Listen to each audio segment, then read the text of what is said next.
It wasn't late, at least not by the clock, but something in the air suggested otherwise, as if it were night, even though it wasn't midnight, as if it were the end of something, even though nothing had truly begun. Chris stood alone on a metro station platform in Prague, beneath flickering lights that cast a cold, artificial glow on the gray tiles.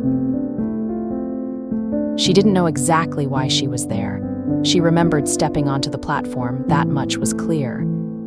But where had she been going? Who was supposed to meet her? Nothing. Emptiness. The station felt abandoned, not in a physical sense. The benches were in place, posters advertised exhibits and plays she might have once planned to see. But there were no people. No voices, no footsteps, no echoes of life. The silence was too silent. She looked down the tracks. The metro wasn't coming. No announcement, no hum of engines, just stillness. She turned and scanned the walls, searching for something familiar to calm her. Then she saw it, the inscription. On the ceiling, above the opposite side of the platform, in faded, old-fashioned letters, as if carved into the wall, it read, "If you see a train without markings at night, do not try to stop it. That one carries only those who cannot leave their sorrow behind." A knot twisted in her stomach. She read it again and again. She had never seen that inscription before, and she had been to this station many times. Maybe it was a new installation, or some hidden camera prank, yet something about it felt older than the ads, older than the light, older even than the station itself. And then coldness, not from the outside, but from within, like a memory slowly rising from the depths of her subconscious, wrapped in fog. She stiffened, unconsciously tightening the strap of her bag as if that could help. A sound, deep, distant, not the usual rumble of a metro, it was. Heavy, eerie, the shuddering of rails under something that didn't belong to this world. She looked down the tunnel, darkness, but then light. Not white, not yellow, but muted, dirty orange, like lanterns from another century. The train was coming, but this was not the metro. It was longer, taller, darker. Unmarked cars, no numbers, no symbols. The windows were clouded, as if seeing through them was impossible. Instead of modern sleekness, the train looked like it had been pulled from the archive of a dreamer who dreamed of lost times. It stopped right in front of her. The doors opened without a creak, without a sound, quiet, unnaturally quiet. Chris stood frozen, eyes wide, arms stiff at her sides. In her chest, just one question, one she didn't know how to ask, and then the announcement. A voice, soft and cold, feminine, without accent or inflection, yet terrifyingly clear, "Enter if you seek answers." It echoed inside her more than through the space. As if the words had slipped straight into her core, she didn't understand. Answers to what? About what? Who was asking? Where was everyone? She looked left. Nothing. She looked right. Still alone. Alone except for that soulless train. Her heart began to pound, not in panic, but in the way it does when you know something is changing. When you feel the world splitting into before and after, and you're standing right on the line.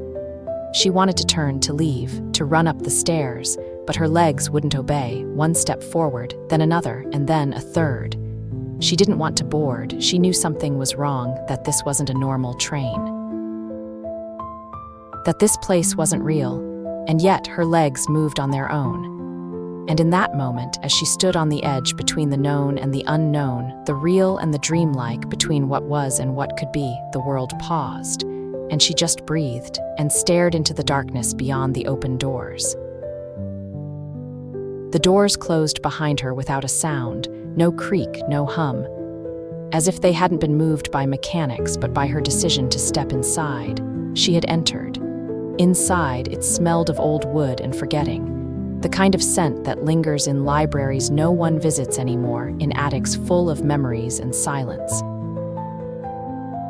The walls of the car were wooden, dark, with thin reliefs stretching along the ceiling, like ornaments from another century. The seats were leather brown, cracked with age and who knows what else.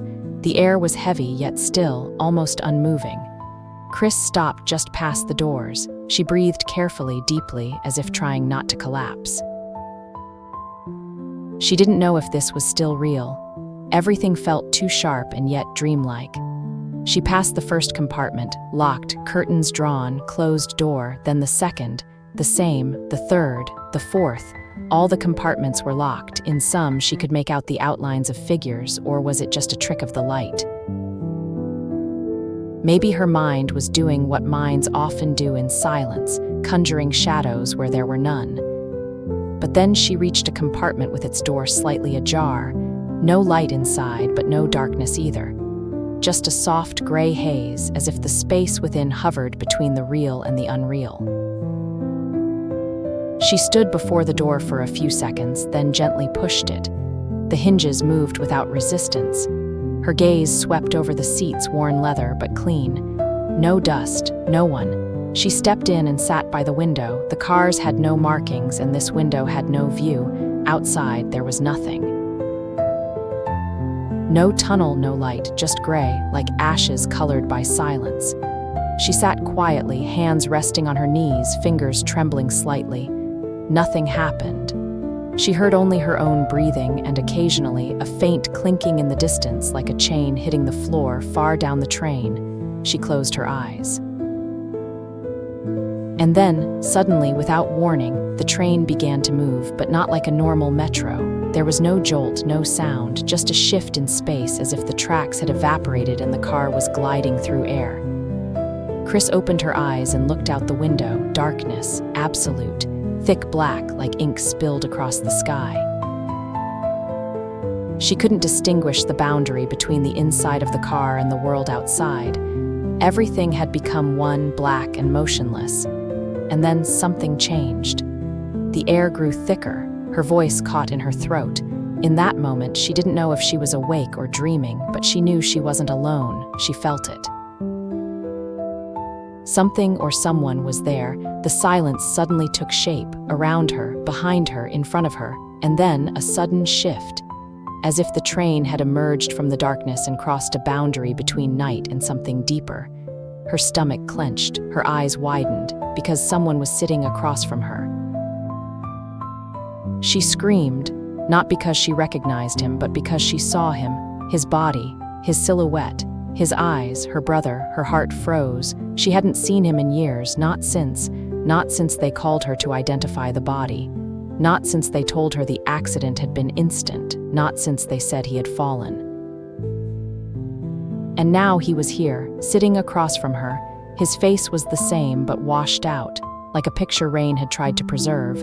His skin was pale, almost translucent. His eyes weren't his. They were glassy, distant, as if looking through her. "Luca," she whispered. He didn't react at first, just stared. And then he moved his head, slowly, like someone who had been underwater for too long. His lips parted, but no sound came at first. When he spoke, the words were quiet, but filled with a strange force. "You have to help me leave this place." Chris's breath caught. She couldn't move. "What they said about my death isn't true." He said it so clearly, as if it were the only truth left. The walls of the compartment trembled, or was it her? She didn't know. She just sat there, hunched, trying to absorb every word. She didn't cry, not yet. There was too much pain inside her for it to find a way out. What isn't true? She managed to whisper.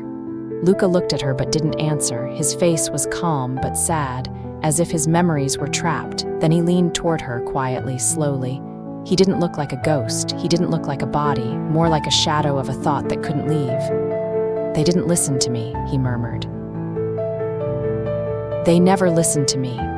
Chris opened her mouth to ask more, but then the lights in the compartment flickered, just for a moment, but long enough for something to change. When she looked again, he was gone. The seat across from her was empty, as if he had never been there, but the air was different. Heavier, warmer, as if someone had truly been sitting there and had just stood up seconds ago.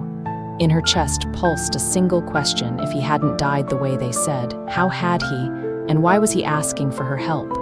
The train continued to glide through the darkness, but Chris was no longer the same. Chris sat in the compartment as shadows passed by the window, unable to stop the images flooding her mind. It was the same morning light as the day they called her. A phone call at 6 in the morning, an unfamiliar voice, short, formal. "You need to come, we've found a body, we believe it's your brother, Luca."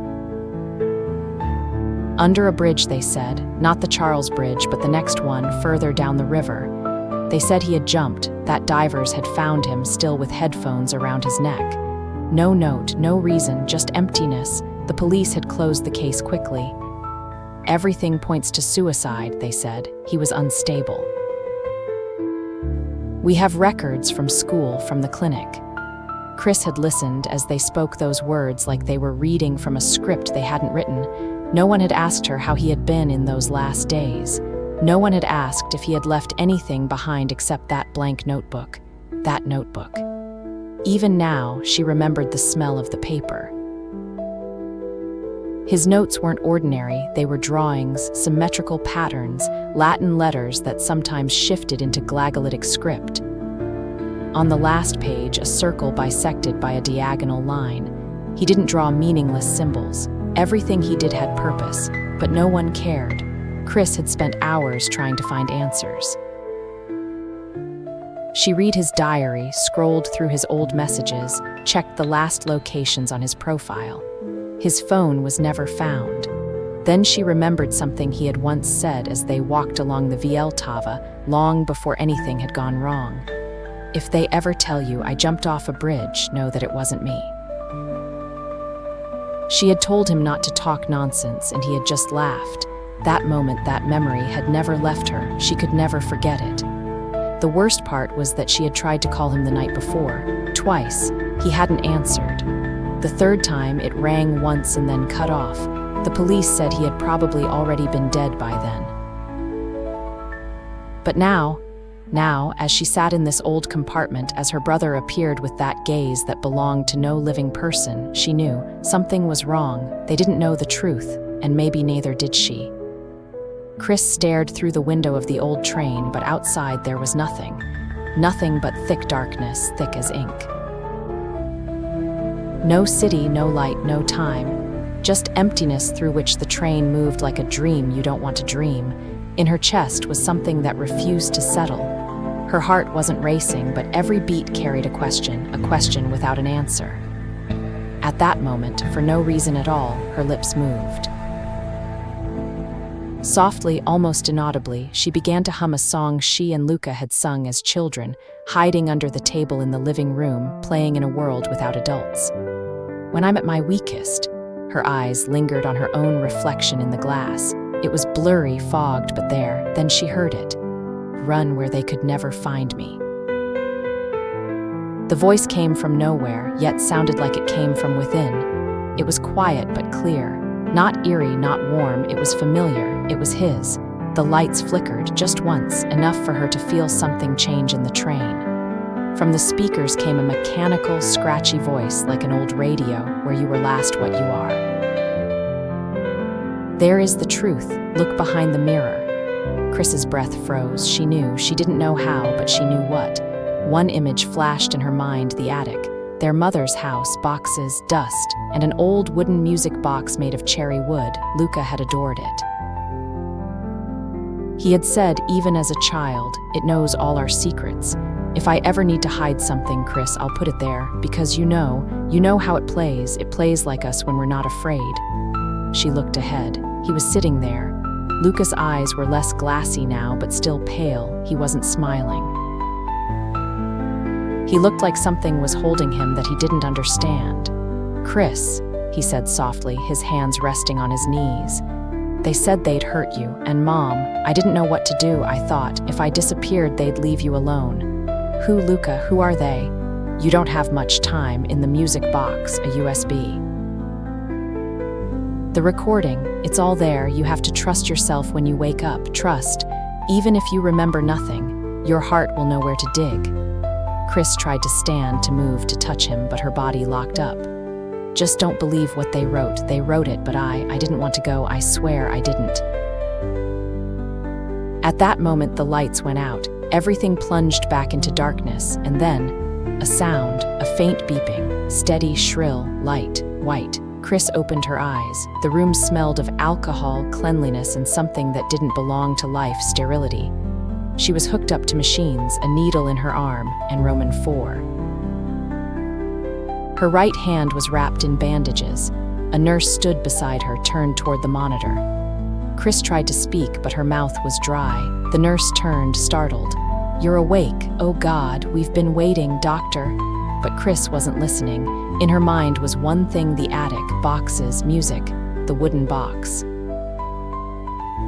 A dream. It must have been a dream. It had to be. But how had she remembered the music box? And why did she feel like she had to go there as soon as her legs were her own again? Inside her trembled something more than memory, as if, in the dream, she had touched the truth, and now its trace remained in her. Not in words, not in images, but in feeling, she remembered something else. The song, the voices, "When I'm at my weakest." Her lips moved again, unconsciously murmuring the words. The nurse looked at her, confused. "What?" Chris smiled slightly. "Nothing, just a childhood song." The nurse checked the monitors with a smile and said the doctor was on his way, but Chris barely heard her. In her mind, everything was already intertwining. Images, voices, feelings that shouldn't exist. A memory that felt more real than dreams, even though her mind told her it was impossible. But the music hadn't been random, and neither had he. Luca, his voice, his words. By the time the doctor arrived, she was composed enough to ask questions and try to reconstruct the events leading to her accident. No one knew much. She had fallen on the metro station stairs, hit her head, been in a coma for 2 days. No one mentioned a train without markings or the sentence from her dream. But to her, everything was clear, too clear. When her parents arrived, tearful and exhausted, they hugged her as if they might lose her if they let go. They wouldn't stop talking, asking if she remembered, if she was in pain, if she knew who they were. But Chris interrupted them, gently but firmly. "You need to find the music box." Her mother frowned, still holding her hand. "What box, sweetheart?" "The wooden one made of cherry in the attic, the old one that plays that song. You know, the one Luca and I always sang when we were little." Her father looked at her mother, then back at Chris. "Chris, are you sure it wasn't a dream?" "You know, the head injury, all that." "No, please believe me, don't ask me how I know, but inside that box, there's a USB on it, are recordings, video, proof that Luca didn't kill himself, that they forced him, that they blackmailed him." Her parents froze. It was as if they had simultaneously felt hope and pain, fear and a glimmer of justice. Her father was the first to speak.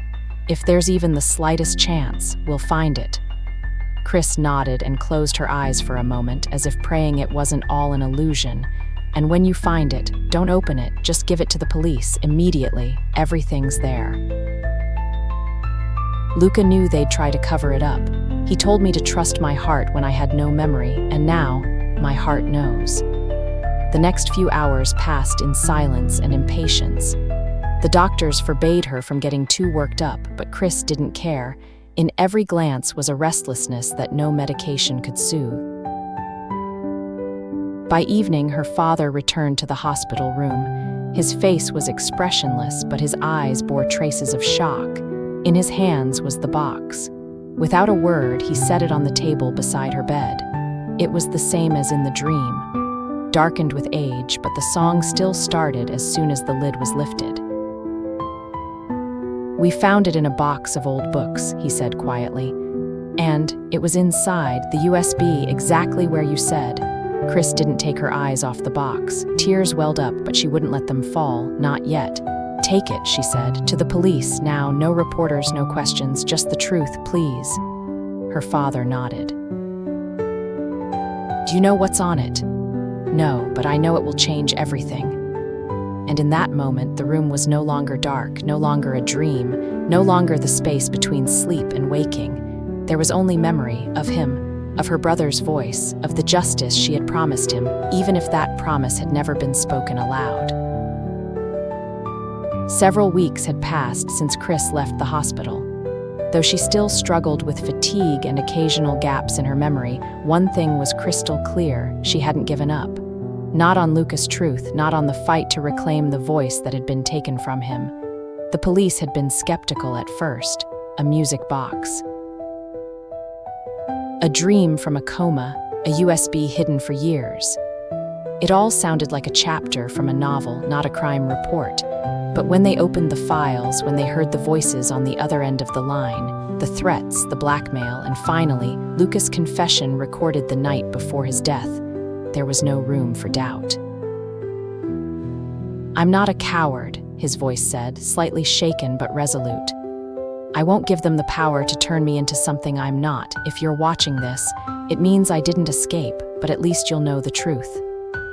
On the recording, he spoke of 2 men who had tried to force him to cover up embezzlement at the firm where he worked. He spoke of pressure, of threats to his parents, of how they had framed him to make it look like he was guilty. And when he refused, the messages came, and then the visits. That last evening, he said, he had felt them following him, that there was no way out. The audio files confirmed everything. The voices were recognized, men who had until then hidden behind masks of power and money. Their greed and brutality were exposed, and the case, once closed as a suicide, became headline news across the country. Lucas' name was cleared. On the day they were arrested, Chris stood on her balcony and watched the sunset. For the first time since waking from the coma, the sky looked familiar. Calm. There was no darkness, no shadows. That night, she dreamed she was standing at the station again. Only this time, she wasn't alone. The fog was thin, almost unreal, and the metro lights pulsed softly like a heartbeat.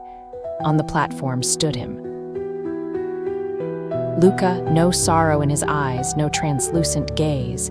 He was as she remembered him, smiling, warm, present. She approached him but said nothing. She didn't have to. "Thank you, sister," he said quietly, "for listening to the music when everyone else called it silence, for knowing where to look." Chris nodded, feeling a lump in her throat. "Now I can leave, without weight, without fear. Now I can dream without waking." He turned toward the train, its doors open, waiting, and just as he was about to step inside, he looked back once more and added, with a smile she would always recognize, "Give Mom and Dad my love and keep them safe."